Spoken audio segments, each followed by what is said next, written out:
Hey, Andrea, let's talk about your door. All right, so I guess we'll start at the bottom because that's where some of the first issues are happening.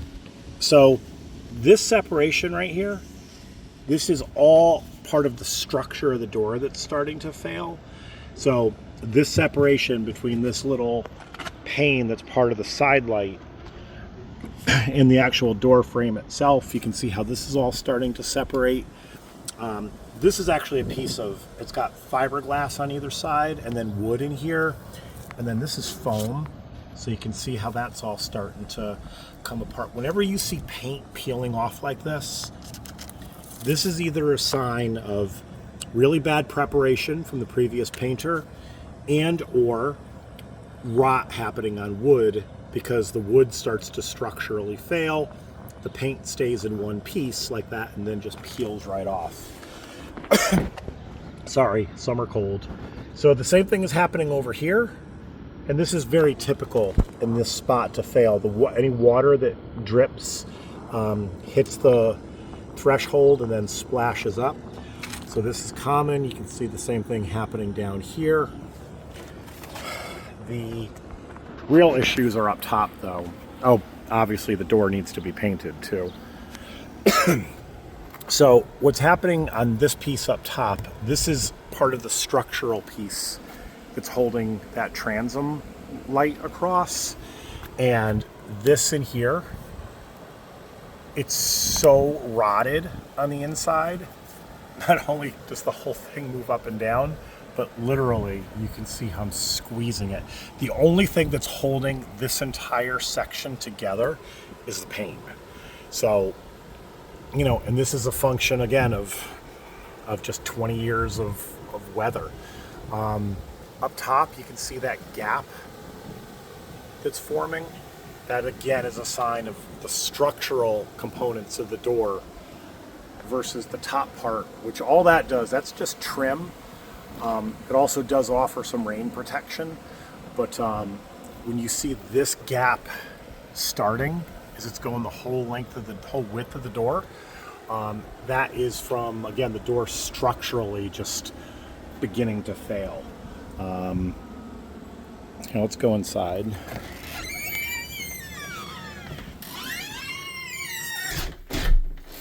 So that's with the door closed, and you can see that gap in the door, on the door jamb.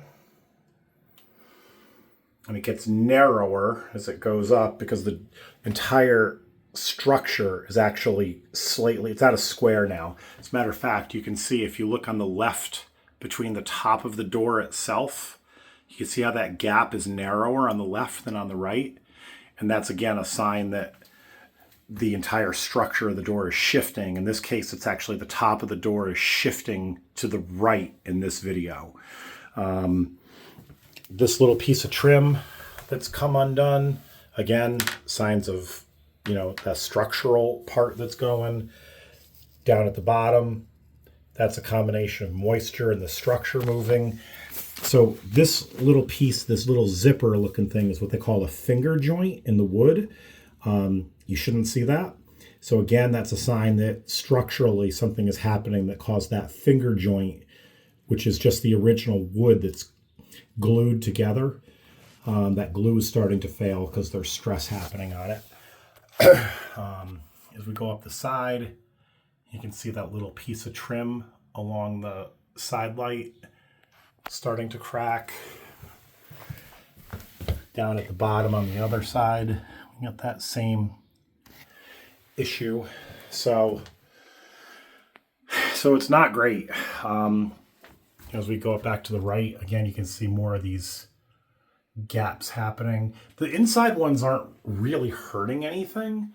Again, it's just a sign that all kinds of things are starting to happen. Here's the casing on the top. And again, that's a sign the entire door is moving because this piece of casing cracked right here. So that's the structure of the door putting stress onto the casing. And then even as you look at the top, Joanna's going to be mad at me because you can see spider webs, but you can see the top of the door on the outside is beginning. It actually starts a little bit high on the left.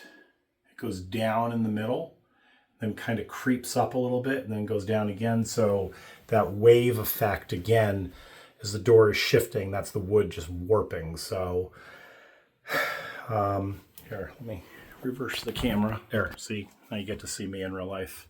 So let's talk about this. You can review this and take a look and see if there's anything on here, if you have any other questions. I can make it work for another 2 or 3 or even 4 years. It's going to be very Frankenstein-y to make it work, but I can do it. It'll probably be less than $1,000 to do all that kind of work. Again, as I get inside of it, it's always what I like to call exploratory surgery. You start to see more things that are happening, and you're hoping that, you know, the important structures are good. If not, then I got to go a little bit further. But we'll talk about it, figure out what you want to do. You know, the door sweep obviously is something else we'll do. That's minor. That's not a structural thing, but that's starting to fray as well. So let's talk about it. Again, I apologize for my voice. I got a little bit of a summer cold here, but let's talk soon and write down your questions. I'll talk to you soon. Thanks, Andrea.